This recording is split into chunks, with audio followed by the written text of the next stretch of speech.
को भी आज गुमान आया है, ले चला मेरी कश्ती वहाँ जहाँ तूफान आया है। दोस्तों, आज हम आपको मिलाने जा रहे हैं रिधिमा से। यह है मारवाड़ी फैमिली से ताल्लुक रखने वाली रिधिमा, जो अपने उसूलों पर जिंदगी जीना चाहती है, जिसे झूठ से सख्त नफरत है। आज से 10 साल पहले घर से बगावत करके निकली रिधिमा आज मुंबई की फिल्म नगरी की चकाचौंध में अपने मकाम को तलाश करने की कोशिश कर रही है। तो आइए आज जानते हैं रिधिमा की कहानी, खुद उसकी ज़बानी। रिधिमा जी, बहुत बहुत शुक्रिया हमारे शो कॉफ़ी विद खान में आने के लिए। आप इतनी बड़ी इन्फ्लुएंसर है, तो हमने चाहा कि ऐसे टैलेंट को भी लोगों के सामने लाना चाहिए कि आप यहाँ तक किस तरह से पहुँची और अभी क्या क्या आप स्ट्रगल कर रही हैं, या अभी क्या क्या कौन कौन से काम आपने किए हैं। तो सबसे पहले हम शुरू करेंगे आपके बचपन के दिनों से कि बचपन के दिन कैसे थे, हालात कैसे थे, पेरेंट्स क्या किया करते थे, और आपका बचपन में क्या बनने का सपना था। स्पेशली ये भी कि आपने पढ़ाई तालीम कहाँ तक हासिल की। जी, first of all thank you so much for inviting me. मेरा बचपन, मेरा जो जन्म हुआ था, मतलब I born in Satna, MP, Madhya Pradesh. Okay. और मैं एक बहुत बड़ी पॉलिटिकल फैमिली में पैदा हुई थी, और मुझे याद है कि जहाँ पे हम लोगों को कुछ भी करना अलाउड नहीं था, मतलब सिर्फ स्कूल जाना, स्कूल से घर आना। और मेरे पेरेंट्स को बिल्कुल भी पसंद नहीं था कि मेरे फ्रेंड्स हों या मैं घर से बाहर जाऊँ। तो हम बहुत सिक्योरिटी गार्ड्स के साथ बड़े कॉम्पैक्ट लाइफ जीते थे। फिर ड्यू टू सर्टेन रीज़न मेरे मम्मी पापा का डिवोर्स हो गया, और मुझे अपने नानी के घर में शिफ्ट होना पड़ा बचपन में। तो वहाँ से जो मेरी जर्नी थी वो बिल्कुल चेंज हो गई, एकदम पलट गई। मतलब like from the royal family you are shifting to your relatives house. तो इट्स अ बिग डिफरेंस, अपने माँ बाप के घर में जीना और किसी रिश्तेदार के घर में जीना। तो एक्टिंग का तो मुझे नहीं पता, बट डांस का मुझे बचपन से कीड़ा था। मतलब मुझे म्यूज़िक सुनना, डांस करना बहुत क्रेज़ था मुझे इस चीज़ का, और मैंने इसके लिए अपने माँ बाप से बहुत बार पिटाई खाई है। अच्छा। यस, क्योंकि मेरे पापा बहुत इंट्रोवर्ट इंसान थे, पॉलिटिक्स में होने की वजह से थे या उनका नेचर था। तो उनको ये था कि मेरे खानदान की बेटी कहीं किसी के सामने नाच नहीं सकती, कहीं गा नहीं सकती, मतलब you are from my family, you are my daughter, so you can't do all this thing. और मुझको वही चीज़ अट्रैक्ट करती थी। सो मैं मेरे रिसेस में या स्कूल में क्लासेस बंक कर करके, और मेरे टीचर्स को टिप देती थी मैं, मेरे डांस वाले टीचर को, कि सर आप ये रख लो और मुझे एक शो करा दो स्टेज पे। अच्छा। और फिर वो जब शो होता था फिर मेरी पिटाई होती थी, और वो कंटिन्यूस चलता रहता था, बट मुझे फिर भी करना होता था। मतलब मुझे पिटना मंजूर था, बट मुझे डांस छोड़ना कभी मंजूर नहीं रहा। ओके। मैंने बहुत पिटाई खाई है, मतलब एन नंबर ऑफ टाइम्स। कितनी बार मुझे स्कूल से घर बिठा दिया गया, 10-10 दिन नहीं जाओगे स्कूल, बट फिर वही होता था, क्योंकि मुझे होता ही था कुछ। मतलब जैसे मैं म्यूजिक सुनती थी मुझे कुछ होने लगता था। तो फिर पढ़ाई वगैरह कहाँ तक आपने की थी? पढ़ाई मैंने सीए सेंटर किया है और बीकॉम किया है मैंने। मेरे पेरेंट्स चाहते थे कि मैं सीएस बनूं, कंपनी सेक्रेटरी, बट मैंने इंटर करके फाइनल ड्रॉप कर दिया, बिकॉज मेरा दिल थिएटर, डांस क्लास वहीं पर अट्रैक्ट होता था। मुझे कभी भी वो 10 से 5 की नौकरी कभी अट्रैक्ट नहीं की। मैंने की है बहुत time, but I need everyday something new. मुझे कुछ नया करना होता है, सेम लोगों से मिलना, सेम जर्नी पे जीना, या सेम सुबह ऑफिस जाना, आई कांट डू दैट। तो एस्ट्रोलॉजी उसके बारे में भी सुना है कि आपने वो भी पढ़ा है ना? जी हाँ जी, मैंने उसकी पढ़ाई की है। तो वो कब ज्वाइन किया था आपने? वो तो मुझे ऑलमोस्ट 8 ईयर्स, 7 to 8 ईयर्स से मैं एस्ट्रोलॉजी की पढ़ाई कर रही हूँ। वो मेरे एक विदिन था। मुझे ना बड़ी क्यूरियोसिटी होती थी कि इस दुनिया के लोगों को तो हम जानते हैं, लाइक मुझे पता है इस दुनिया में क्या हो रहा है, बट एक और दुनिया है इसके अलावा, वो दुनिया कैसे एक्सेस करती है। जैसे हम सभी बचपन से सुनते आए हैं, पंडित जी के पास चले जाओ, हाथ दिखाओ, वो आपका भविष्य बता देंगे या आपके ग्रह नक्षत्र बता देंगे। तो मुझे लगता था ये कैसे कर लेते हैं, ये हर आम आदमी नहीं कर सकता। इसके लिए ये तो एक डिफरेंट पढ़ाई है। डॉक्टर बनना ईजी है, there are lot of institute you go, you have knowledge with YouTube also, so many thing. हमें पता है कि डेंटिस्ट है, वो दांत को देखेगा, लाइक उसका ऐसी मशीनरी, वो कैविटी, बट ये क्या कर रहे हैं, ये तो हमें कुछ दिख ही नहीं रहा ना। हम देख नहीं सकते कि पंडित जी ने कौन सी मशीन लगा के हमारा फ्यूचर देखा। तो मुझे वो क्यूरियोसिटी थी, उस क्यूरियोसिटी में मैंने पढ़ना शुरू किया इस बारे में। और मैं इसके डेप्थ में जाती गई, क्यों हो रहा है ये, कैसे हो रहा है, कौन आता है, कौन बताता है, या ये जो रेमेडी देते हैं कैसे सच हो जाती है, गाय को खाना खिलाने से क्यों ऐसा हो रहा है, या मंदिर जाने से ऐसा क्यों हो रहा है, मस्जिद जाने से चीज़ें क्यों सॉल्व हो रही है, उसके पीछे कौन सी पावर है जो काम कर रही है। तो तब मैंने एस्ट्रोलॉजी को ज्वाइन किया, and I am very happy कि आज मुझे बहुत चीज़ें उस चीज़ के बारे में पता है। तो अभी भी कर रहे हो आप? हाँ जी, एज अ प्रोफेशन मैं एक्टिंग और एस्ट्रोलॉजी दोनों कैरी कर रही हूँ। हाँ जी। Very nice. फिर अचानक से इन्फ्लुएंसर बनने का दिमाग में कैसे ख्याल? इन्फ्लुएंसर बनने का ख्याल मेरे दिमाग में कभी भी नहीं था। मैं एक्टर बनना चाहती थी। जब मैं मेरी जर्नी शुरू हुई बॉम्बे की आज से 10-12 साल पहले, और जब मैं अपने नानी के घर पे रहती थी तो मैं डिसाइड कर चुकी थी कि तो नानी का घर कहाँ था? मेरी नानी का घर भिवानी, हरियाणा। हरियाणा में? हाँ वहाँ जी। से मुंबई आप? मैं वहाँ से बॉम्बे नहीं आई हूँ, मैं हरियाणा से दिल्ली गई क्योंकि मेरे एक मामा जी दिल्ली रहते थे। ओके। तो आफ्टर माई 12th, जब मेरा 12th हरियाणा से पूरा हो गया था तो मुझे मामा जी के घर शिफ्ट कर दिया गया था कि अब आप वहाँ रहोगे। और वहाँ that time I was I think 16 years old. Okay. और 18 साल होते ही आपकी शादी कर दी जाएगी और आपको अपने घर जाना है, मतलब लाइक यू नो, क्योंकि I am from Marwari family, typical Marwari family. और मेरी मम्मी की फैमिली भी थोड़ी कंजर्वेटिव है, मतलब लड़कियों को बहुत ज़्यादा फ्रीडम नहीं दी जाती, आज़ादी नहीं है। लड़कों के लिए आज़ादी है बट लड़कियों के लिए आज भी आज़ादी नहीं है मेरी फैमिली में। तो उनको यही था माइंडसेट कि घर का काम सिखाओ, 12th करा दी, ग्रेजुएशन करा देंगे और शादी करके you have to settle with your husband. पर मुझे नहीं करना था, तो हाँ जी। तो फिर एक सर्टेन एज पे आके मैंने डिसाइड किया कि I want to live independent life, क्योंकि पहले पापा के अंडर मैंने बहुत चीज़ें सफ़र की, अपने सपनों को टूटते हुए देखा। फिर मुझे शायद एक और अपॉर्चुनिटी मिली कि मैं कर सकती थी। दिल्ली आने के बाद मैंने रियलाइज़ किया कि मुझे नहीं होना डिपेंडेंट किसी के ऊपर। मैं क्यों अपने रिश्तेदारों के ऊपर डिपेंडेंट हूँ, शायद मैं अपनी लाइफ अच्छे से जी सकती हूँ। तो शायद ये तो गॉड ने मेरे नसीब का लिख के भेजा है, तो कोई मुझे नहीं भी अगर मेरे सपनों को सपोर्ट करेगा तो ये तो मुझे गॉड दे ही देगा। तो लेट्स फाइट। सो उस फाइट में मैं बॉम्बे आ गई और यहाँ से मैंने मुंबई कब आया आप? मुंबई मुझे आए हुए ऑलमोस्ट 10 ईयर्स हो गए, 10 साल हो चुके। हाँ जी। तो उसके लिए घर वालों की तरफ से तो काफ़ी रोकथाम हुई होगी कि क्यों जा रहे हो अकेले मुंबई, कैसे सफ़र करोगे आप सब? मुझे याद है जब मैं पहली बार दिल्ली आई थी तो मेरे घर पे बहुत ज़्यादा फाइट हुई थी और मैंने डिसाइड कर लिया था आज मैं बॉम्बे जाऊँगी। And I am very impulsive, like जब मैं अपनी लाइफ के कोई भी फैसले लेती हूँ तो बहुत इम्पल्सिव होके लेती हूँ, मतलब ले लिया तो ले लिया। अभी मैंने सोच लिया कि मुझे यहाँ से बेंगलोर जाना है तो मैं कैसे जाऊँगी, क्या होगा मुझे नहीं पता, बट मैं जाऊँगी। सो मेरे को याद है मम्मी से मेरी सुबह किसी बात पे थोड़ी बहस हुई तो आई डिसाइड, मैं कहा आज मैं बॉम्बे जा रही हूँ। मम्मी कह रही पागल हो रही, उनको लगा ऐसे हर बार धमकी देती है, एक और धमकी। और लिटरली मेरे जैसे वो घर में बोरे कहते हैं ना, शायद बोरा कहते हैं बोरी या कहा जाता है, बोरी में सब कपड़े उपड़े भर लिए। हाँ, मेरे पास ऐसे 2 बोरे थे और मैंने उसके अंदर अपने सारे कपड़े भर लिए। तो मम्मी को लगा ये भी प्रैंक है। अच्छा। हाँ, मतलब ऐसी चीज़ें बहुत बार मेरे साथ हो चुकी थी कि मैं गुस्से में, उनको पता है थोड़ी देर में शांत होगी, सब सॉर्ट होगा। और मैंने कैब बुलाई और मैं स्टेशन जा रही हूँ, मेरी मम्मी मेरे पीछे पीछे स्टेशन पे राजधानी के लिए, और मैं बिना टिकट लिए राजधानी ट्रेन में चढ़ गई। और मेरी मम्मी को एक्सपेक्ट ही नहीं था मैं चली जाऊँगी इस दिन। और मेरी मम्मी पीछे पीछे थी, तुम नहीं जाओगी? मैंने कहा आज मैं जाऊँगी। शायद मेरा आना लिखा था, वो मेरी जर्नी थी और मैं बॉम्बे आ गई। तो फिर मुंबई आने के बाद मैंने बहुत स्ट्रगल किया। यहाँ पे मैंने एक पीजी लिया बहुत मुश्किल से। उस टाइम मेरे पास बहुत सारे पैसे नहीं थे बिकॉज मैं स्टडी कर रही थी दिल्ली में, और इंटर्नशिप से जो थोड़ी बहुत सैलरी मेरे पास आती थी वही मेरे पास सेविंग थी। तो यहाँ पे मैंने एक पीजी लिया, पीजी में रही मैं, और यहाँ पे मैंने जॉब किया इवन कंपनी में। Yes, then I join Terence Lewis. मैं टेरेंस लुइस की स्टूडेंट बनी। उनसे मैंने काफ़ी साल 2-3 साल डांस सीखा, साथ साथ में मैंने थिएटर किया। वहाँ से मेरी एक्टिंग जर्नी शुरू हो गई। ओके। तो यहाँ पर अभी कितने काम किए आपने? मैंने बहुत सारे म्यूज़िक वीडियो किए हैं, एड फिल्म्स किए हैं। और पहले मेरा माइंड मेकअप नहीं था सीरियल्स के लिए, क्योंकि मुझे हमेशा से कुछ बड़ा करना है, या तो करना है या बड़ा नहीं करना। मतलब बीच की जर्नी मुझे पसंद नहीं है कि एज एन एक्टर मैं कुछ भी कर रही हूँ। मेरे जो गोल्स हैं, मेरे जो डिज़ायर्स हैं वो फिक्स हैं कि मुझे इस तरह का किरदार निभाना है। तो जब आपको कुछ अच्छा करना होता है तो उसके लिए आपको वेट करना होता है और खुद के ऊपर काम करना होता है। तो मेरे को ऐसा नहीं था कि मैं बॉम्बे आ गई हूँ तो मुझे ऑडिशन देने शुरू कर दो, चाहे आता है या नहीं आता है, या फिट हो या नहीं हो।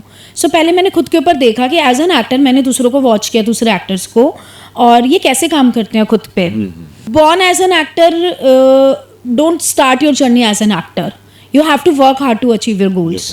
कैमरे के सामने खड़े होकर डायलॉग कोई भी बोल सकता है, बट उस किरदार को निभाना, मतलब यू नो, कभी आप राधिका बनते हो, कभी आप सारिका बनोगे, कभी आप मुमताज बनोगे, या आप कभी कुछ और परफॉर्म कर रहे होगे। तो खुद को भुला के उसके अंदर जाना, that is the depth of acting, जो दूर से बैठ के बहुत सुंदर लगती है। जब हम यहाँ से देख रहे हो तो टीम में, अरे ये तो हम भी कर सकते हैं, बट जब आप उस किरदार को खुद को निकाल के अपनी लाइफ को जीते हो तो एक बहुत अलग प्लेटफॉर्म है। तो मुझे लगा पहले मुझे इसके ऊपर काम करना है, क्योंकि मुझे नो सुनना पसंद नहीं है कि मैं कहीं ऑडिशन के लिए जाऊँ और वो मुझे ये बोलें कि यार सॉरी आपका एक्टिंग अच्छा नहीं था। आप सेलेक्ट नहीं हुए with an number of reason, that is different. आपकी जर्नी में नहीं है, या माइट भी आपका लक ने साथ नहीं दिया, बट कोई आपको ये बोले कि यार इसके अंदर टैलेंट नहीं था इसलिए सेलेक्ट नहीं हुई, वो आई कांट एक्सेप्ट। वो बर्दाश्त नहीं होगा। वो मेरे को बर्दाश्त नहीं है, मैं जाऊंगी नहीं जब तक मेरे को कॉन्फिडेंस नहीं होगा कि भाई हाँ मैं ये बेस्ट कर रही हूँ, तब तक मैं उस जगह में हाथ ही नहीं डालती। तो मैंने खुद के ऊपर थिएटर में काम किया, डांस के ऊपर काम किया, अपनी फिटनेस के ऊपर काम किया, क्योंकि जब मैं आई थी तो आई एम दिल्ली गर्ल, तो chole bhature was one of my favourite, dal makhani naan. अच्छा। तो I was on 60-70 kgs that time. तो then I started working on me. फिर मैंने मार्केट की स्ट्रैटेजी देखा, कैसे काम होता है, कैसे कौन कौन से प्रोजेक्ट्स के ऊपर काम किया जा सकता है, या कौन सा राइट टाइम है अप्रोच करने का। जनरली ऑडियंस या जनरली जो एक्टर्स हैं वो अप्रोच कर रहे होते हैं जो प्रोजेक्ट्स चल रहे हैं, बट मुझे लगता है कि आप उस प्रोजेक्ट को अप्रोच करो जो राइटर स्टोरी लिख रहा है। उस टाइम वो आपके किरदार को वहाँ पे मॉडिफाई करके आपको डाल सकता है। तो मैंने उनको अप्रोच किया जो प्रोजेक्ट आज से 1 साल बाद मार्केट में आने वाले हैं, क्योंकि जब राइटर अपनी स्टोरी लिखता है ना तो वो ऑलरेडी फिक्स कर चुका है कि मुझे इस तरह का किरदार चाहिए बेफिक्र। तो फिर मैंने उन चीज़ों के ऊपर काम किया। फिर मैंने म्यूज़िक वीडियो किए बहुत सारे, एक्सपीरियंस लेने के लिए कि कैमरे के सामने काम करने का क्या एक्सपीरियंस होता है, सेट कैसा होता है। फिर सर्टेन टाइम पे मुझे लगा नहीं, मुझे म्यूज़िक वीडियो नहीं करने में, क्योंकि वो मेरा गोल नहीं है। वो सिर्फ कितने म्यूजिक एल्बम्स कर चुके हैं? I have done more than 6-7 music videos. अच्छा। यस। उसमें से टॉप मोस्ट कौन सा रहा? मुंडे मुक गए, बेदिल जानिया और स्पीड रिकॉर्ड का पेशी। अच्छा। हाँ जी। फिर एक दिन उससे भी जी भर गया? उसको तो मेरे पास डेली के 3-4 म्यूजिक वीडियोस के ऑफर आते हैं। जी भरने वाली बात ही नहीं थी, वो मुझे करना ही नहीं था। अच्छा। वो तो सिर्फ मेरा एक एक्सपीरियंस था। ओके। कि मैं कैमरे के सामने कितना फिट हूँ, मतलब it was a trial for me. कितना कंफर्ट में? हाँ, और एक कॉन्फिडेंस भी तो आता है ना, आप जितना काम करोगे उतना कॉन्फिडेंस आता है। तो मुझे लगा यहाँ पे इतना ही था सीखने के लिए। अच्छा, वो यहाँ पे मैं इतना ही सीखने आई थी, मेरा सीखना हो गया। अब मैं अगर और भी 10 म्यूजिक वीडियो करूंगी तो मैं कुछ नया अचीव नहीं करूंगी। तो मेरी ट्रेनिंग पूरी हो गई, बाय बाय। अच्छा, तो अभी क्या तैयारी आगे की, अभी क्या कर रहे हो? आगे मैं वेब सीरीज के लिए और मूवी के लिए खुद को रेडी कर रही हूँ। अभी मैंने एक मूवी साइन की है, मुंबई 3 जी। थिएटर रिलीज मूवी है, तो बहुत जल्दी उसका भी हम आपको गुड न्यूज़ देने वाले हैं। अपना जो इंस्टाग्राम आईडी है जो आपका, जी। तो मैं सिर्फ इसलिए सवाल पूछ रहा हूँ कि जो नई जनरेशन है जो आपकी तरह कोशिश कर रहे हैं और जी। कुछ काम अच्छा करने की, आगे बढ़ने की, तो उससे कितना फ़ायदा होता है? ये आपके ऊपर डिपेंड करता है आप इंस्टाग्राम से क्या फ़ायदा उठाना चाहते हैं। ओके। इंस्टाग्राम आपको कोई फ़ायदा नहीं देता है, आपकी ऑडियंस आप सेलेक्ट करते हो, राइट? कि हमें किस तरह का ऑडियंस चाहिए और हम चाहते क्या हैं। एज एन एक्टर मेरे लिए वो मेरा शो पेज नहीं है। अगर मैं एज एन एक्टर बात करूं तो कोई मुझसे पूछता है कि मैडम आप अपना ऑडिशन भेजो, है ना। अगर मैं एक्टिंग की बात करूंगी तो उनको मैं अपने ऑडिशन यूट्यूब से भेजती हूँ या अपलोड करके भेजती हूँ। बट मैं अपने उन्हीं ऑडिशंस को इंस्टाग्राम पे नहीं डाल सकती, पीपल विल नॉट एक्सेप्ट। हाँ, बिल्कुल। Right. So influencing is a good for दोस्त जो अपने घर से निकल के बाहर कुछ बहुत बड़ा प्लान नहीं कर सकते, या जिनके पेरेंट्स उनको थिएटर नहीं भेज सकते हैं, या बहुत सारी डांस क्लासेस है एक्शन में नहीं भेज सकते हैं। तो उनके लिए इन्फ्लुएंसिंग बहुत अच्छा प्लेटफॉर्म है, क्योंकि आपको फेम मिल रहा है और आपको ब्रांड भी मिल रहे हैं, पैसा भी मिल रहा है। बट मुझे लगता है इस चीज़ को लोगों ने मजाक बना दिया है, क्योंकि जब आज की डेट में आप अपना इंस्टाग्राम खोल के देखोगे ना, लोग कुछ भी कर रहे हैं यार, उसका कोई सेंस ही नहीं है। तो जो एक्चुअली इन्फ्लुएंसिंग मार्केट थी उसको आपने ख़त्म कर दिया। एड फिल्म की तरह था इंस्टाग्राम मेरे लिए एक टाइम पे। मुझे लगता था कि आप प्रोडक्ट्स का ऐड कर रहे हो, प्रमोट कर रहे हो किसी चीज़ को, बट लोगों ने आटा दाल चावल उड़ाना शुरू कर दिया अपने ऊपर। लड़के 2-2 चोटी बना के यहाँ पे पिंकी बन के घूम रहे हैं। तो जो एक्चुअली मार्केट थी वो भी डैमेज हो गई है अकॉर्डिंग टू मी, क्योंकि अभी लोगों को फनी देखने में मजा आएगा ना। अगर एक लड़का 2 चोटी यहाँ पे बना के पिंकी बॉय बन के अपने ऊपर आटा डाल के क्वैक क्वैक क्वैक करेगा, तो why people come to my page and watch the decent content? Definitely ना। तो अच्छा खासा पेज, अच्छा खासा प्लेटफॉर्म था। आई वॉज वेरी हैप्पी कि इंस्टाग्राम ने एक एड प्रमोशन, जैसे टीवी में एड्स चलते हैं, जी। वो उस एल्गोरिदम के लिए बनाया गया था, बट लोगों ने उसका भी मजाक बना दिया है। मतलब मैं किसी के अगेंस्ट नहीं हूँ, जो ऑफकोर्स वो आपका टैलेंट है, आपको लगता है वो आपका टैलेंट है, बट आप सही मायने में देखो कि उस प्लेटफॉर्म का मतलब क्या था। प्रमोशन था ना, कि चलिए कोई फिल्म रिलीज हो रही है तो उस प्लेटफॉर्म के थ्रू आप लोगों तक चीजें पहुंचा सको, information. Instagram is a page for the information, but now it's just for a fun. वैसे ही हो गया, बिल्कुल फन हो गया अभी तो। रिद्धिमा, जब अब छोटे थे, मतलब जब एक समझ आ रही थी, मैं अब भी छोटी हूँ। बिल्कुल। तो उस वक्त क्या बनने का सपना था आपके दिल में? डांसर। उस वक्त भी यही जुनून सवार था कि आप? मेरे से कोई भी काम कराना होता था ना, मतलब ऐसा नहीं, मेरे घर में बहुत सारे सर्वेंट्स थे, बट मारवाड़ी फैमिली में कल्चर होता है कि लड़की को खाना बनाना, घर की साफ सफाई आना चाहिए। चाहे शादी के बाद आपके ससुराल में 10 नौकर हो, बट घर का खाना घर की फीमेल ही बनाती है। शॉपिंग के लिए दे कैन हेल्प, बट तड़का जो होता है, मंदिर की पूजा करना, ये सब घर की फीमेल ही करती हैं। Okay okay. कितनी भी बड़ी फैमिली हो, ये एक मारवाड़ी कल्चर की खूबसूरती कह सकते हैं, जो भी कह सकते हैं, आई डोंट नो। तो मुझे कहा जाता था सब्जी काटो, तुम्हें आना चाहिए। तो मैं कहती थी मोहम्मद रफ़ी के गाने चला दो या लता मंगेशकर जी के गाने चला दो, मैं सब्जी का, बिकॉज मैं बहुत ज़िद्दी लड़की हूँ। अच्छा। बचपन से ज़िद तो मतलब नसों में मेरे भरी हुई है, आज भी। तो वो गाने चलाते थे और वो उस गाने से मुझसे पोछा भी लगवाते थे, घर में झाड़ू भी लगवाते थे, सब काम करा लेते थे मुझसे। गाने बंद, रिधिमा का काम बंद। अच्छा जी। यानी वो टाइम से एक इतना अलग पैटर्न था आपका, बहुत ही नहीं। मुझे हमेशा आर्टिस्टिक चीज़ें ही मुझे अट्रैक्टिव वही करता है, उसके अलावा मुझे कुछ आता ही नहीं है। मतलब मैंने अच्छी खासी स्टडी की है, बट मुझे समझता ही नहीं है। तो जहाँ मुझे जो चीज़ समझ नहीं रही है, मैं उसको ज़बरदस्ती क्यों करूँ? डेफिनेटली क्यों करूँ? अगर आप ये ना होती अभी जी, तो क्या होती? तो मैं 2 बच्चों की माँ होती, मेरे घर वाले मेरी शादी कर देते। बहुत अच्छा जवाब है। ऑनेस्टली, क्योंकि अगर मैं ये नहीं होती तो आइडली मुझे दिल्ली रहना पड़ता प्रैक्टिकली। क्योंकि लोगों का ये माइंडसेट है कि बॉम्बे कोई कॉर्पोरेट की जॉब करने नहीं आता। आई थिंक बॉम्बे कोई डॉक्टर बनने नहीं आते हैं, बॉम्बे कोई इंजीनियर बनने नहीं आते हैं। ठीक है, आजकल के बच्चे इंटर्नशिप करने के लिए आते हैं या चिल वाइब्स के लिए आते हैं कि चलो 1-2 साल बॉम्बे जाके रह लेते हैं। बट प्रैक्टिकली करियर वाइज अगर हम देखेंगे ना, तो बॉम्बे लोग सिर्फ आर्टिस्ट बनने आते हैं, ज़्यादातर लोग वैसे 80%, 80-90%, क्योंकि बॉम्बे में ही आर्टिस्ट ना, इंडस्ट्री, फिल्म इंडस्ट्री बॉम्बे में है। और रेस्ट तो पढ़ाई आप कहीं भी कर सकते हो। तो अगर मान लो मैं CS कर रही होती, तो मैं मेरे पेरेंट्स को बोलती मुझे बॉम्बे जाना है, मुझे कभी नहीं भेजते, राइट। और मैं उनको बोलती कि चलो मुझे आगे LLB करनी है या मुझे जज बनना है या XYZ कोई और प्रोफेशन चुनना है, तो वो पढ़ाई मैं दिल्ली से, बैंगलोर से, पुणे से या कहीं और जाके कर रही होती, बॉम्बे नहीं आती मैं। तो अगर मैं दिल्ली होती तो आई स्वेयर मेरी शादी अभी तक हो चुकी होती। और इसलिए मैं शायद घर भी बहुत कम जाती हूँ, क्योंकि मैं जब भी मैं पकड़ के शादी ना करें। मैं घर के फंक्शंस में भी बहुत कम जाती हूँ इसी वजह से, क्योंकि मुझे डर है इस बात का कि मेरी शादी ना हो जाए। अभी मम्मी है? हाँ जी, मेरी मम्मी है, वो दिल्ली रहते हैं। तो फोन करके बोलते होंगे आ जा बेटा ऐसा वैसा? नहीं, अब मेरी मम्मी दूसरे एस्ट्रोलॉजर्स के पास जाती है। हाँ, मेरी मम्मी जो मेरे टीचर्स हैं ना, जो मेरे सीनियर्स हैं, जो जिनसे मैं पढ़ाई कर रही हूँ, तो ऑफ कोर्स मेरे पेरेंट्स उनसे मिलते हैं, मेरी मम्मी जाती हैं, तो वो उनसे अकेले में पूछती है कि कोई उपाय मुझे बता दो जिससे इसकी शादी हो जाए।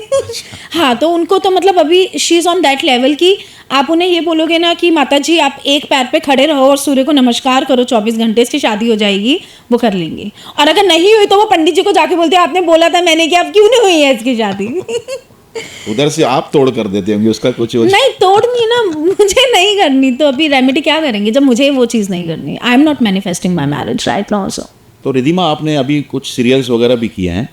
सीरियल्स के लिए मैंने अभी अपना माइंड मेकअप किया है। पहले जैसे मैंने आपको बताया कि मुझे सीरियल्स में नहीं जाने का था इतना कि मैं सीरियल्स करूं, मुझे वेब सीरीज़, वही मैंने आपको बताया ना, एक जैसा काम रोज़ करना मुझे थोड़ा अच्छा नहीं लगता है। तो मुझे था कि मुझे अलग अलग किरदार निभाना है हर 3 महीने में। तो अगर मैं एक सीरियल में जाऊंगी मुझे 3-4 साल तो मिनिमम काम करना पड़ेगा, बट एक ही किरदार के अंदर। तो मेरे पास खेलने के लिए मार्केट में या कुछ रोज़ नया देने के लिए नहीं होगा। तो मैं सीरियल को डिनाई नहीं कर रही हूँ, बट अब मैंने ऑडिशन देना शुरू किया सीरियल के लिए। हाँ जी। एक क्या सपना है आपका, किस तरह का किरदार अदा करना चाहते हो आप? आश्रम मूवी में जो पम्मी जी थी, जिन्होंने पम्मी का किरदार निभाया था, अगर आपने आश्रम मूवी देखी हो, आश्रम 1 और 2, मुझे रॉ किरदार निभाने हैं, मुझे बेबो वाला किरदार नहीं निभाना। एक what's the name of that movie, I am so, कहानी की अपनी विद्या बालन जी, राजी की आलिया भट्ट, ओके, गैंगस्टर की कंगना। तो मुझे रॉ किरदार पसंद है, मुझे वो बेबो स्टाइल पसंद नहीं है बहुत ज़्यादा कि जिसमें मेरी ब्यूटी को बहुत इन्हांस किया जा रहा है। मुझे एक्शन, थ्रिलर, ड्रामा, मतलब उस तरह के किरदार। और मुझे मिलिट्री टाइप्स मूवी बहुत पसंद है, फौजी टाइप की मूवी। अच्छा। हाँ, जहाँ पे लड़की रिवेंज, पता नहीं क्यों, आई am not a revengeful person, like you know, I am a very sweet, काम, कंपोज। लेकिन अच्छा लगता है वैसा ना कुछ। हाँ, बट मुझे ना जिसमें औरतें आगे बढ़ के बदला लेती हैं, तो आप ये जितनी भी मूवी देखेंगी सब में औरतें बदला ले रही हैं। पम्मी बदला ले रही है, रॉ मिट्टी में भरी हुई है, कोई फर्क नहीं पड़ता, आपकी बॉडी नहीं है, बट आपकी आंखें बोल रही हैं कि मुझे ये करना है। He did wrong to me, I want to do wrong. And in real life I am opposite. आप मेरे साथ कुछ अच्छा करोगे, बुरा करोगे, जो भी करोगे, मेरा कैसा होता है, साइलेंट जोन पे मैं हट जाती हूँ। मुझे बात नहीं करनी है आपसे। But I am not at all revengeful, मुझे रिवेंज लेना, बदला लेना पसंद नहीं है। बट जब किरदार की बात आती है तो मुझे बदले लेने वाले किरदार बहुत अट्रैक्ट करते हैं। जैसे राजवी में आलिया भट्ट ने कितना बहुत कमालदार, और ये जितने भी आपने बताया अभी ये सब बहुत टफ और बड़े डिफरेंट किरदार। कहानी में जो विद्या बालन जी थे वो तो कहानी मूवी मैंने 200 बार, वीर ज़ारा में प्रीति जिंटा जी, तो मुझे वो किरदारों की तरफ जाना बहुत अच्छा आपकी लगता है। पसंदीदा एक्ट्रेस कौन सी है? दीपिका। दीपिका। I love Deepika. और मेल में, हीरोज में? वो माइंडसेट के साथ चेंज होते रहते हैं।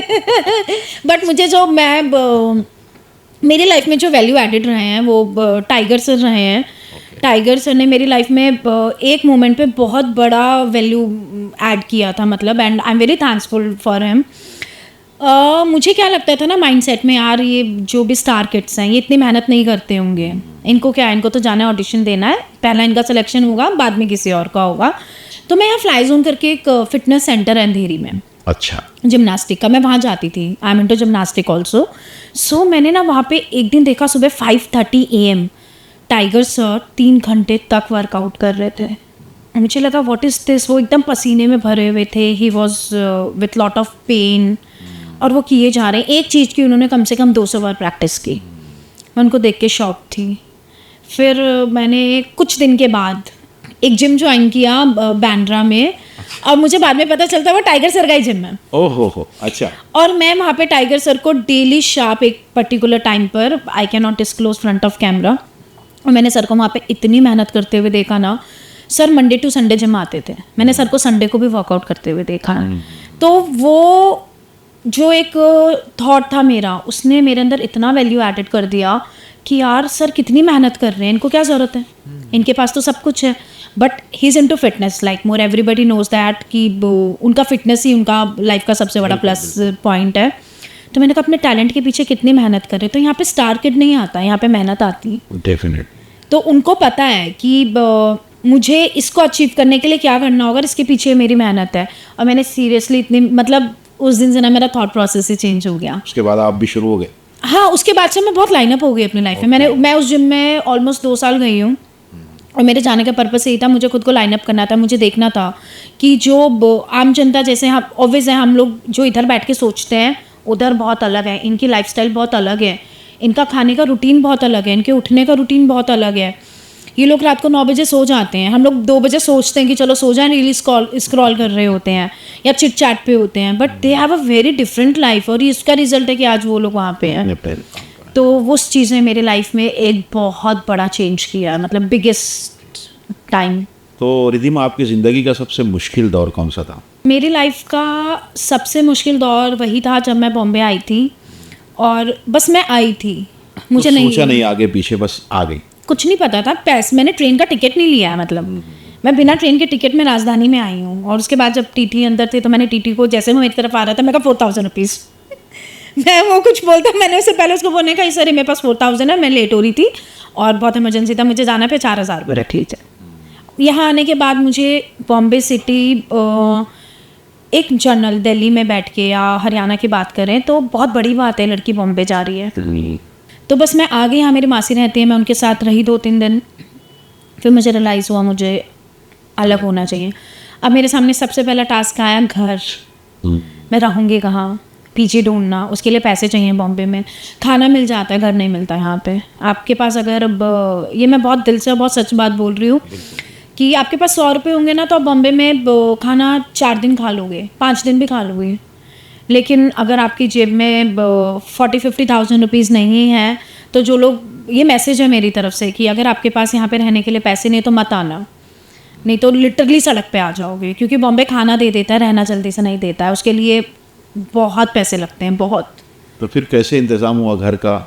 घर का इंतज़ाम ऐसे हुआ कि मैंने, उसमें भी मेरे साथ एक बहुत बड़ी ट्रेजेडी हुई। मैंने यहाँ पे घर लिया वर्सोवा में। मेरी भी जर्नी वर्सोवा से स्टार्ट हुई, नॉट इन गाँव से थोड़ा पहले एक बिल्डिंग में, I will not disclose the name. तो 101 मेरी सिस्टर की फ्रेंड के फ्रेंड्स कि वहाँ पे एक पीजी में चाहिए तो ऐसे कर लो। तो मेरे पास मारवाड़ी फैमिलीज़ में ना लड़कियों को गोल्ड बहुत दिया जाता है, राइट। जैसे भाई की शादी होगी या रक्षाबंधन होती है तो दे गिव अस गोल्ड, कि बहन बेटियों का करना अच्छा माना जाता है। तो मेरे पास थोड़ा बहुत गोल्ड था, मैंने वो बेचा क्योंकि सर्वाइव तो करना था, रहना भी था। अब मैंने वहाँ पे 10,000 में पीजी लिया, 15,000 मेरा डिपॉजिट मैंने दिया। उसके बाद मैंने जॉब सर्च किया तो एक इवेंट कंपनी में मेरा जॉब लगा। I was working as an anchor. Okay. Yes, and that time I was getting like 4,000, 5,000 per show. I'm talking about 10 years back. तो बच्चों की बर्थडे पार्टीज या वेडिंग्स में तो मैं टीम मैनेजमेंट का एक हिस्सा बन गई क्योंकि उनको मेरा काम बहुत पसंद था। काम को लेके कैसा है कि आई एम वेरी डेडिकेटेड, मुझे फ़र्क नहीं पड़ता मैं क्या काम कर रही हूँ, बट मैं जो कर रही हूँ मुझे उसमें वाई चाहिए। तो मैं वाई के लिए काम करती हूँ। अगर मैं कुछ कर रही हूँ और आप मुझे अप्रिशिएट नहीं करोगे तो मैं आपके पास आके पूछूंगी मैं सही कर रही हूँ ना। तो जब तक मैं ये सुन ना लूँ यू आर डूइंग बेस्ट, बिल्कुल सो हकीकत है। That give me trip. When you will tell me Ridhima तू अच्छा कर रही है, तो उससे मुझे ट्रिप आती है और उससे मुझे लगता है कि मुझे और करना है और अच्छा करना और अच्छा करना है। तो जब तक 4 लोग मेरी तारीफ ना करें किसी चीज़ की तो मुझे ना हाई नहीं मिलता। मतलब ऐसा लगता है कि मैं सही नहीं कर रही हूँ। सही का नहीं पता, बट मुझे ना जैसे कुछ लोगों को चाय पी के नशा चढ़ता है, कुछ को स्मोक करके चढ़ता है, मुझे अपनी तारीफ सुन के बहुत नशा चढ़ता है। तो वो मेरे लिए एक नशे का काम करती है कि अब और अच्छा करो। अच्छा। अब हाँ you are doing best, now you do more best for more तारीफ इज आप तारीफ एक करके हौसला मेरा ही मिलता है कहीं ना कहीं। हाँ मेरा दिल जीत सकते हो झूठी तारीफ करके भी। आप झूठी भी तारीफ करोगे मैं खुश हो जाऊंगी। ऐसा मत बोलो वरना फिर लड़के जो आपके इंस्टा पे ना तारीफ में यार वो अभी भी करते हैं, अगर मैं उन्हें मैसेज में रिप्लाई नहीं देती तो वो ईमेल करते हैं। अच्छा। कि मैडम प्लीज आप मैसेज नहीं देख रहे हो तो ईमेल देख लो। तो लड़का वड़का तो खैर नहीं, मेरी लाइफ का हिस्सा एक नहीं है। लड़की होने के नाते रिधिमा ये लाइफ जीना कितना मुश्किल होता रहा, वो भी अकेले। बहुत बहुत मुश्किल है क्योंकि मुझे लगता है जब आप अपनी फैमिली को छोड़ के आते हो ना तो आप कितना ही अचीव कर लो लाइफ में, कितने भी बड़े मुकाम पे चले जाओ, जब आप पूरा काम करके घर लौटते हो ना तो आपको लगता है कोई होना चाहिए मेरे साथ जिसके साथ मैं बैठ के एक कप चाय पी लूँ या मैं एक मूवी देखने चली जाऊँ या I spend some good time. और उस वजह से आप अपनी लाइफ में बहुत पीछे चले जाते हो क्योंकि आप किसी पे भी विश्वास कर लेते हो। और ये एक ऐसा शहर है कि जहाँ पे मैं अपने पर्सनल एक्सपीरियंस से बोल रही हूँ, you should not trust anyone, you should not trust anyone. आप किसी पे भी ट्रस्ट मत करो, सिर्फ खुद पे ट्रस्ट करो क्योंकि ये शहर बहुत अच्छा है काम के लिए, बट अगर आप यहाँ पे रिश्ते ढूंढ रहे हो, यहाँ पे आप इमोशंस ढूंढ रहे हो, आप किसी का साथ ढूंढ रहे हो तो आप हर दिन ठगे जाओगे, हर मिनट ठगे जाओगे। काम आपको बहुत मिल सकता है, पैसा आपको बहुत मिल सकता है, फेम बहुत मिल सकता है, बट इस शहर में आपको रिश्ते नहीं मिल सकते। अभी ये बताइए रिधिमा इतनी लंबी जर्नी में जैसे मैंने पूछ लिया कि ज़िंदगी का सबसे मुश्किल वक्त कौन सा था, तो ये बताइए कि ज़िंदगी का सबसे खुशियों भरा दिन कौन सा था आपकी लाइफ में? सोचना पड़ेगा। मतलब अभी तक उस वक्त का इंतज़ार है?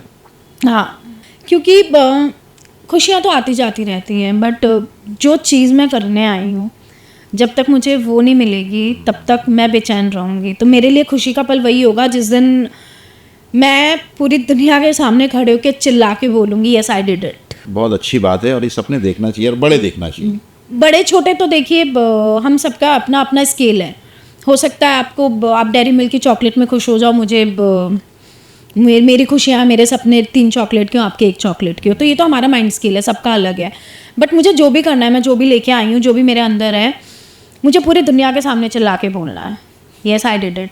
मेरे नाम की बायोग्राफी बननी चाहिए। दुआ करेंगे वक्त जल्दी आएगा। हाँ, के सामने मेरी जर्नी बहुत ही खूबसूरत भी रही है क्योंकि ज़िंदगी में जो भी बहुत सारे लेसन्स होते हैं खूबसूरत होते हैं, देखने का नज़रिया है।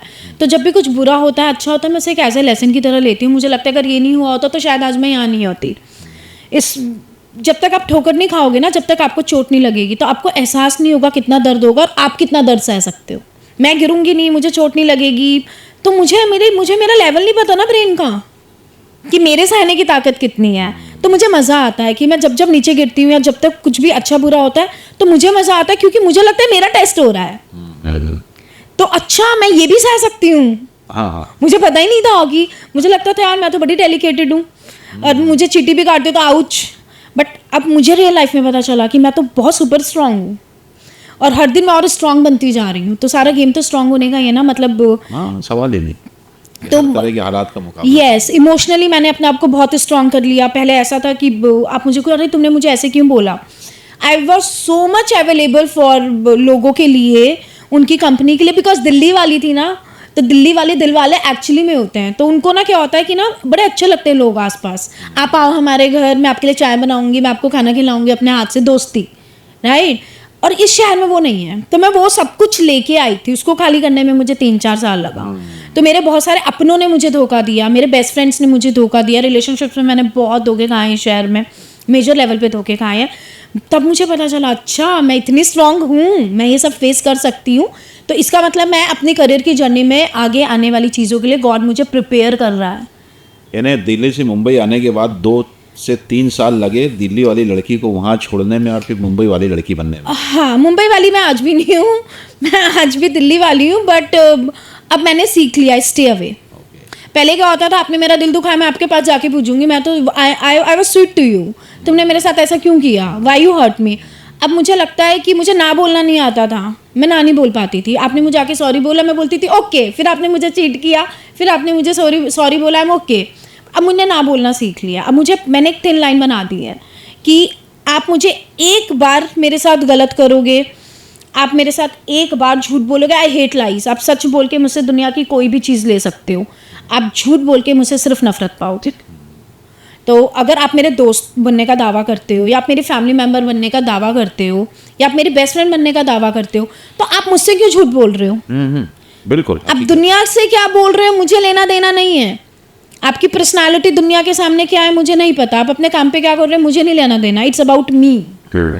कि अगर आप मुझे अपना बेस्ट फ्रेंड बोलते हो या आप मुझे अपना जीवन साथी बोलते हो, तो आपको मुझसे क्यों झूठ बोलना है? और अगर आपको मुझसे झूठ बोलना है तो इसका मतलब I am not the right person in your life, और you are not the right person in my life. तो जिंदगी का ऐसा कौन सा वो किस्सा था जिसने रिधिमा को इतना बदल दिया कि वो किसी पे भरोसा नहीं करती है? कुछ राज रहने दो। अब मैं किसी पे भरोसा नहीं करती, अब मैं सिर्फ खुद पे भरोसा करती हूँ और अपने ईश्वर पे भरोसा करती हूँ। इसके अलावा मैं इस पूरी दुनिया में yes one of my very close like a sister बोल सकते हो, बहन बोल सकते हो, एक इंसान पे मैं अभी भी भरोसा करती हूँ। नाजमा करके हैं एक मेरे पीआर, और नाजमा जी आप जानते होंगे। मैं आज भी उन पे भरोसा करती हूँ। मैं ये नहीं कह सकती कि मैं उन पे 100% भरोसा करती हूँ, बट मेरा दिल उन पे भरोसा करता है। उसके अलावा पूरी दुनिया में चाहे जिन्होंने मुझे पैदा किया हो, या जिन्होंने मुझे पाला हो, या जिन्होंने ये दावा किया हो कि वो कभी मेरे इन एनी सेंस मेरे कुछ लगते थे, या जो ये दावा कर रहे हैं कि आने वाले समय में वो मेरे कुछ लगते हैं, मैं किसी पे भरोसा नहीं करती और ना मैं किसी पे भरोसा करना चाहती। तो एक लड़की होने के नाते रिधिमा जी, जैसे अक्सर लोग देखते हैं कि लड़की अकेली है, हाँ, अकेली रहती है, फायदा उठाने की कोशिश करते हैं, ऐसा भी कभी सामना हुआ है किसी हालात कोई से? किसी का फायदा नहीं उठा सकता। ये सब तो मैं इन सब बातों पे विश्वास नहीं रखती कि बेचारी लड़की, क्या बेचारी लड़की, बेचारा लड़का भी तो अकेला रहता है ना बॉम्बे में, तो लड़का तो नहीं बोलता है मेरा फायदा उठा लिया। आपको सब कुछ पता होता है आप क्या कर रहे हो। डेफिनेटली ये बहुत सही वी बात आर किया। Enough mature to understand where we are, what we are doing and with whom we are. So अगर एक सिंपल सा एग्जांपल है, ये ज़्यादा चीज़ें रिलेशनशिप में होती हैं, राइट, कि मेरा फ़ायदा उठा लिया या मॉनिटरी टर्म पे मेरे फ़ायदे उठा लिए गए। जब आप उस इंसान के साथ थे तो आपको वो इंसान बहुत अच्छा लग रहा था, बट जब चीज़ें आपके हिसाब से नहीं हुई तो वो फ़ायदे में कैसे बदल गई?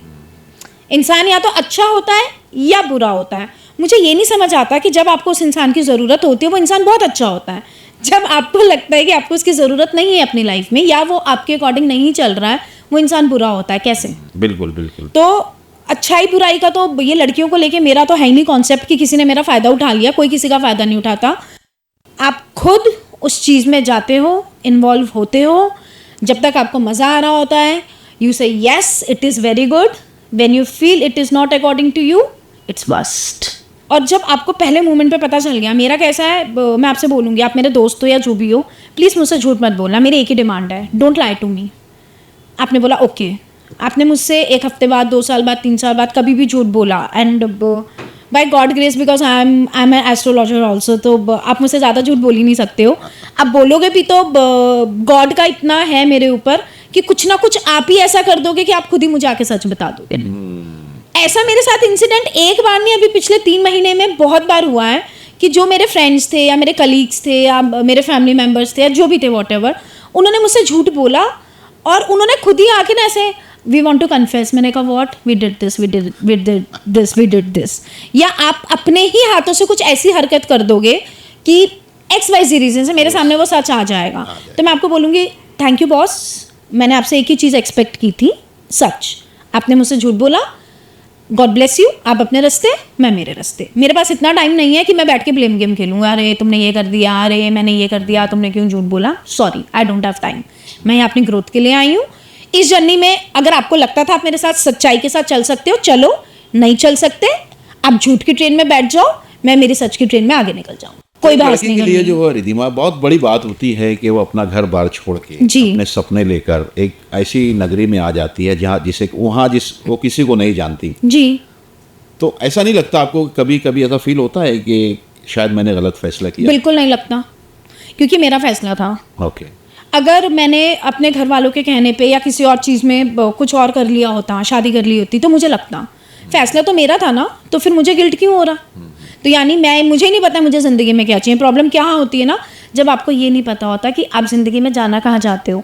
आपने देखा कि अरे वो एक्टिंग कर रही है, उसकी तो लाइफ बड़ी खूबसूरत है, उसके पास तो पैसे होंगे, सुंदर सुंदर लड़के होंगे, या XYZ रीज़न होंगे, लग्जरी लाइफ है। पर जब आप उस लाइफ में कूदते हो, आप रियल देखते हो कि इसको तो सुबह 5 बजे उठना, जिम जाना है, अरे शिट इसको तो 9 बजे सोना पड़ेगा, शी कांट ईट शुगर, ये तो रसमलाई नहीं खा सकती है ना, इसको तो बिल्कुल स्टिक रहना पड़ेगा, ये बाहर लोगों के साथ ज़्यादा नहीं घूम सकती। अब जैसे I can not go out in a day time with my friends and I can not have a पानी पूरी। इट्स 2 years, मैंने 2 साल से पानी पूरी नहीं खाई है। हाँ जी, क्योंकि एज एन इन्फ्लुएंसर भी बहुत चीज़ों का ध्यान रखना पड़ता है ना। मुझे नहीं पता कि कौन मुझे कब कहाँ देख रहा है, कौन मुझे कब कैमरे में कैच कर ज़रा रहा सा है। फिर अपनी डेली रूटीन के बारे में बता दीजिए कि एक रूटीन बनी होती है, इस टाइम में ये खाना है, उस टाइम में वो पीना है। आप मुझसे मेरा डाइट चार्ट पूछ रहे हो। I generally wake up morning 6:30 to 7 बजे तक मैं उठ जाती हूँ, और जैसे ही मैं उठती हूँ वैसे ही मैं गर्म पानी पीती हूँ 1 गिलास, मतलब ये मुझे बचपन से हैबिट है। और उसको पीने के बाद मैं ग्रीन टी पीती हूँ, मतलब बिना ग्रीन टी के मैं सुबह नहीं उठ सकती। ओके। और देन फ्रेश अप होके रेडी होके शार्प 8 आई गो माई कथक डांस क्लास। ओके। तो 8 to 10 I go Kathak dance class, वहाँ से मैं वापस आती हूँ घर।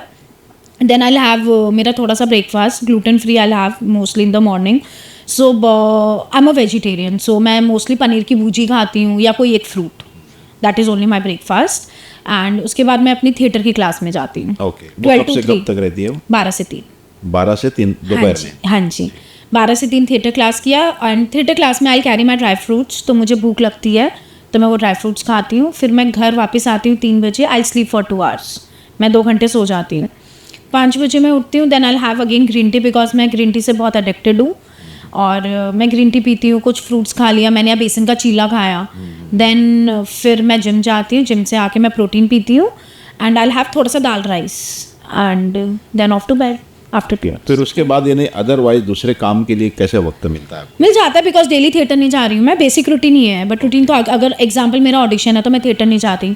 अच्छा। मेरी एस्ट्रोलॉजी की क्लासेस हैं, मेरे क्लाइंट्स हैं, तो मैं स्किप कर देती हूँ ना फिर आगे पीछे। बेसिक रूटीन इज दिस, जी। But I am not 100% on it. एक अकेली लड़की को मुंबई जैसे शहर में रहकर मुझे समझ नहीं आ रही है एक अकेली लड़की बार बार क्यों आ जाती नहीं, है। देखिए ये आपके लिए एक आम सी बात लग रही है मुझे, जी। लेकिन जो आम फैमिलीज है ना उनके लिए बहुत बड़ी बात है बिल्कुल, कि एक अकेली लड़की कैसे रह सकती है, ऐसा हो ही नहीं सकता। जैसे एक अकेला लड़का रहता है सेम वैसे एक अकेली लड़की रहती बट है। दुनिया की बात कर रहा हूँ मैं कि वो फ़र्क बताती हैं, लड़का और लड़की में फ़र्क उनको लगता है कि लड़की है तो ये एक लिमिटेड हद में रहे, लड़का है तो एक वो आज़ाद है ना, लड़के को पूरी छूट दी जाती है। हाँ जी लेकिन मैं सिर्फ सवाल मेरा ये था कि जैसे आप अकेले अभी यहाँ पर जो भी कर रहे हो, जी, तो ऐसी लड़कियां जो आपकी तरह यहाँ पर कुछ बनना चाहती है, आना जी। चाहती हैं, तो उनको किन किन बातों का ध्यान रखना ज़रूरी है? पहले तो अपना माइंडसेट क्लियर रखना, आप आ क्यों रहे हो। अगर आप यहाँ सिर्फ मौज मस्ती करने आ रहे हो तो मत आना। वही लड़कियाँ सफ़र करते हैं। आई एम सो सॉरी, मुझे पता है हो सकता है मुझे बहुत सारी लड़कियाँ गाली दें या आप मुझे बैड कमेंट्स भी कर सकते हैं, बट मैं आपको सच का आईना दिखाऊंगी, क्योंकि झूठ बोलना मेरी फितरत में नहीं है। जो मौज मस्ती करने आते हैं वो पीछे रह जाती हैं, वो भटकती रह जाती हैं। जिनके गोल क्लियर होते हैं, कंगना भी तो अकेली आई थी ना, आज कहाँ पहुँच गई। पर जिनके गोल क्लियर होते हैं ना, वो कभी भी लाइफ में पीछे नहीं रह सकते। वक्त लग सकता है, ये मैं बोल दूंगी, समय लग सकता है, बट आपकी मेहनत खाली नहीं जाएगी।